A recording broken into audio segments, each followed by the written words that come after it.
inhabitants of Joe City are playing to you at exactly 39 minutes of 8 a.m. in the morning. A very good morning, people. How are you doing so far? It is a Monday. I understand for those of you who have been traveling to work, you already settled into your offices, most especially the early birds.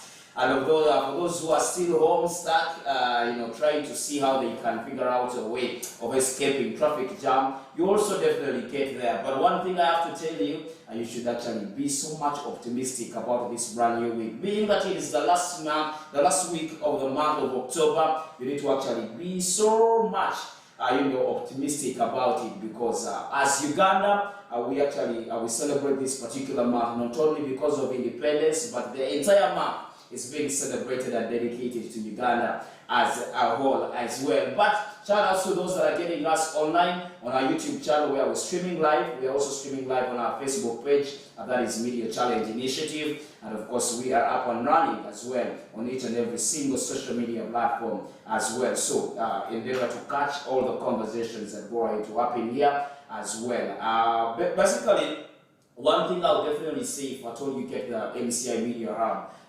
rather the MCI Radio, up from the Google Play Store, you'll definitely be able to actually send shoutouts to your people and maybe recommendations as well. You can tell your friend to download the MCI Radio app from the Google Play Store, and maybe for those who use Apple phones, you can get it from the Apple Store as well, so that you can definitely jump onto this digital world that never waits for anybody. By the time you wake up to jump on this particular one, will definitely be a goal as well. But a beautiful morning as well. I'm super excited today because the conversations that we are going to hold here are so much pertinent and important, most especially to our society. You might probably not have heard about anything to do with bedside nursing and of course home care services. Very many of you are being used to, calling your grandmothers in the village, get me a girl to actually help me with house chores here and there, and sometimes they end up disappointing you. But we definitely gotta find out, is this a particular thing that is actually starting to work out here in Uganda? Because today,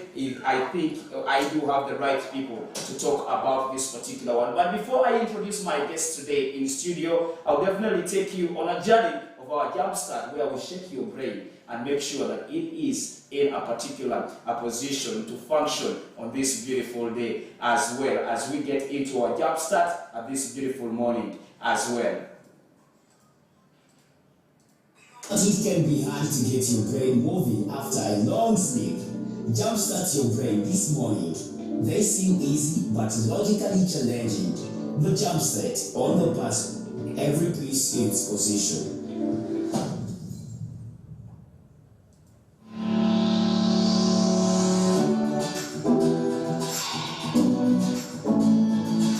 Definitely they seem easy but logically challenging. We always tell you that the questions that we ask here, you might see them as easy, but they require you to actually pause a little bit and then think in the right answer.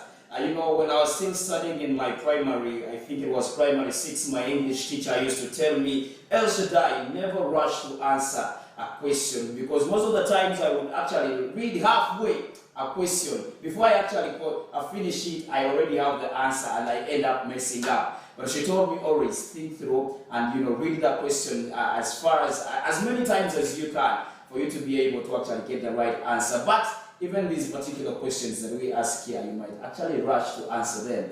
But on the Jumpstart today, we actually ask one particular question, and you can definitely answer this particular one on all our social media platforms. And we ask, what has lots of eyes but can't see? What has a lot of eyes but cannot see? What has lots of eyes but can't see? I think this particular one is something that has multiple eyes, but I can definitely not see. And this is where I want to also introduce in my guests, and I'll get an answer from them as well. I'm super excited that I have 2 ladies and of course 1 gentleman. They're going to be able to actually introduce to us themselves and then get to know what they do. Probably one of them will be able to give me a particular answer on this particular one. Ladies first, and I'll start off with that. Good morning, madam. A very good morning, El Shaddai. How are you doing?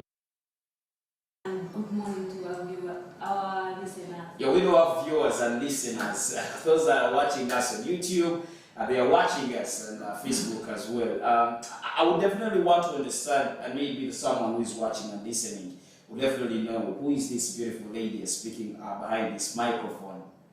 My name is Sarah Barunji. Mrs. Sarah Barunji. Yeah. Good to have you on the puzzle today. Thank you, El Shaddai. And maybe you had the question, very right. You had the question, what has, eyes but cannot see?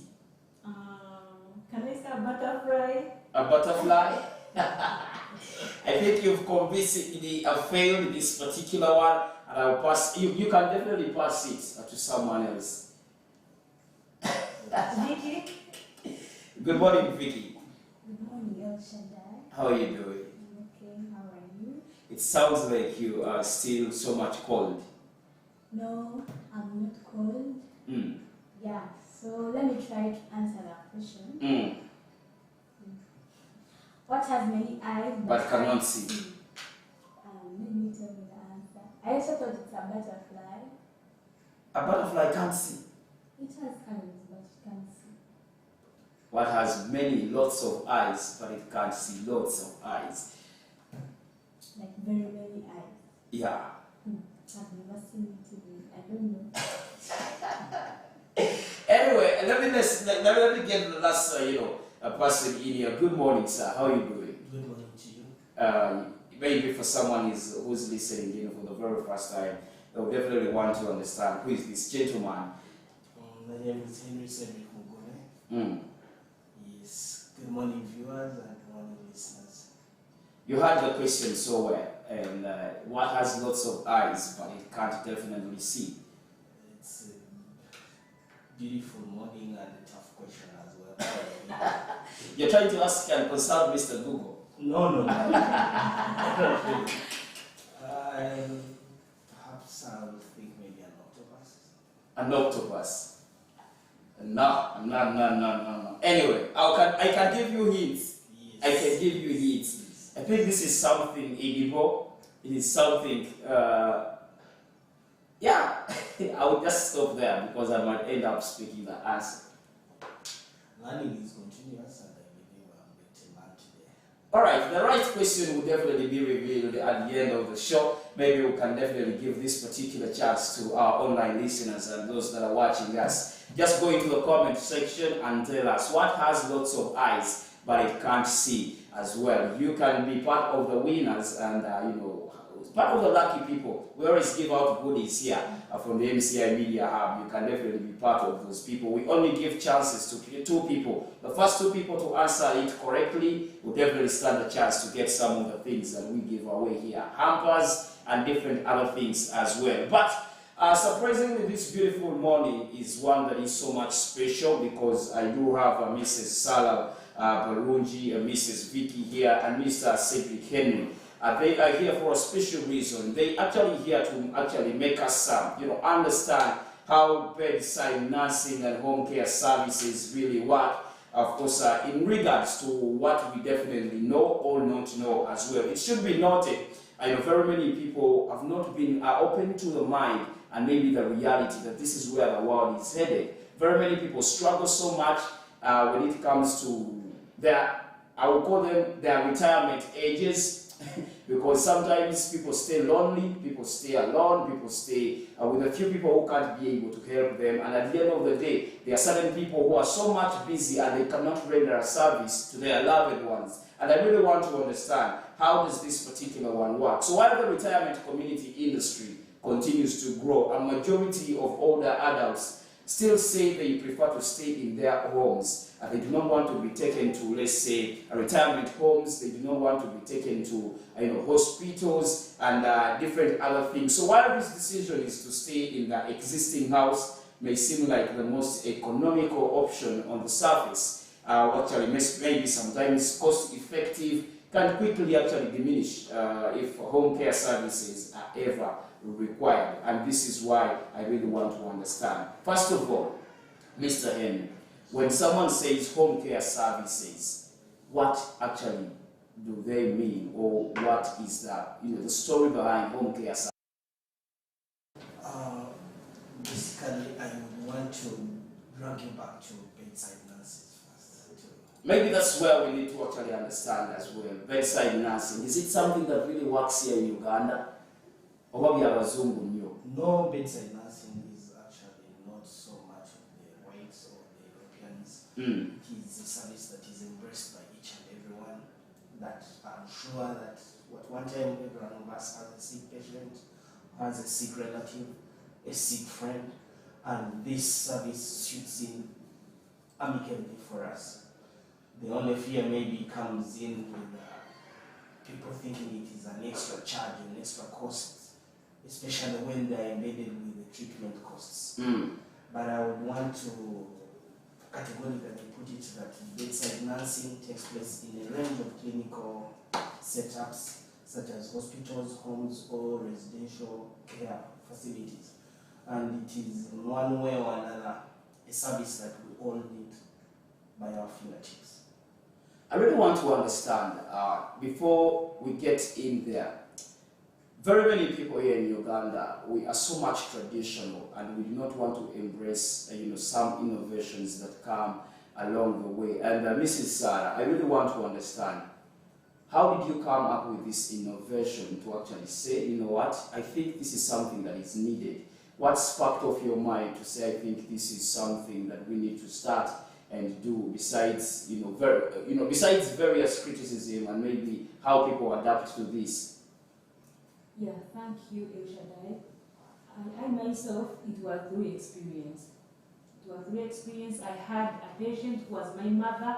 I had a sister. These people were very sick. My mother was sick for 4 years, and was besides her. I took care of her 1 year, second year up to 4 years. I could get nurses. One day, second day, third day, they go. A month they go. So I was like, no, I have to come up with this to help people. So it is something that has a story behind it. I actually love the fact that it is out of experience that you came up with this innovation, because very many people go through a lot and they can definitely not offer a solution. Abaganda have a saying that, akakadde ketima erigwa likafumita emirundi ebiri. I don't know if it's true or false, but I really want to know. We've seen this happen in European countries, we've seen this embraced in the UK, USA, but here in Uganda particularly, I won't say in Africa, but in Uganda, I've not seen this work, however much it might be so much important and something that should be adapted to. Do you think that what should be done so that we can create awareness to people to adapt to this particular innovation? Because not everyone is expert about treating the other, about helping, about giving care to a patient. So you find one is having like a difficult disease, let's say cancer, and is put on a colostomy bag on her stomach. So a mere person like me, an educated one, cannot change a colostomy bag, cannot change the tubes on one's nose or the mouth. You may create other diseases to a patient. So I think we need the trained people, like the nurses, the physiotherapists. So does this all happen at home? Because, Mr. Henry, does this all happen at home? With this bedside nursing, basically we are trying to give this as a care in the comfort of your home or in the comfort of your bed in the hospital. So it doesn't matter whether you're in hospital or you're home or you are in a residential care facility, but as long as you need that care, because we may not be treating, we do not treat as such, but we give care. We are caregivers, professional caregivers. We have scenarios where you get into a place where you have a patient, but for instance, they may forget to check their drugs timely. This is where bedside nursing comes in. You need to keep the hygiene of the patient. This is where our caregivers come in with expertise. You need to take a walk as part of physiotherapy of the recovering patient. This is where a caregiver, a bedside nurse comes in. So it is not so much of a to treating, but it's through that other service that comes in as your healing. Well, this is where I want to bring in Mrs. Vicky as well. I don't know, you're a bedside nurse, right? Yes, I'm a bedside nurse. I really want to understand what prompted you to actually choose that, I need to be just a bedside nurse, besides all the things that nurses do. Okay. So that's a simple question to answer. Very simple, like ABC. Yeah, it's very simple. So when I was in school, Mm. when I was training, I went to Zambia to train for my nursing. So the challenge I found when I was training, like, in the hospital, you have very many patients to work on. Mm. You can have a ward of 30 patients. Have you ever gone to